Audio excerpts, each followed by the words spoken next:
బావిలో నీళ్లున్నా నీ కంట్లో కన్నీళ్లున్నాయి. నన్ను ఆ దేవుడే కాపాడాలి. రైతులు వాడాల్సింది ఇలాంటి నాసిరకం పైపులు కాదు. మరి ఏ పైపులు వాడమంటారు బాబు? తరతరాలు మన్నే నాణ్యత నంద్యాల నంది పైపులు.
ఈరోజు నంద్యాల జిల్లా కొత్త కలెక్టర్గా ఒక 2 రోజులు అయింది వచ్చి, కాబట్టి తనను మర్యాదపూర్వకంగా కలవడము, అట్లాగే ఇక్కడ ఉన్న సమస్యలు ఏవైతే ఉన్నాయో అవి కలెక్టర్ గారి దృష్టికి తీసుకెళ్లడము జరిగింది.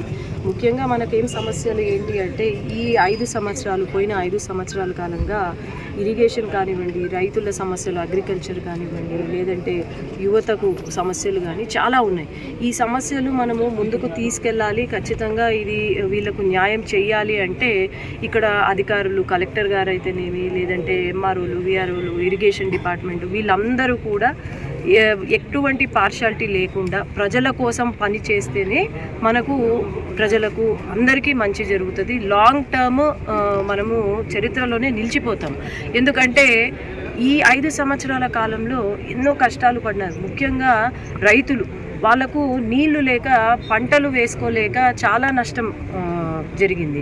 అట్లాగే మైగ్రేషన్స్, వలసలు వెళ్ళిపోయారు రైతులు. చాలామంది నంద్యాల నుండి, కర్నూలు నుండి హైదరాబాద్కు, లేకపోతే మన ఊర్లో ఆడపిల్లల్ని దుబాయ్కి అటు సైడు పనులకు పంపించే ఇది వచ్చింది.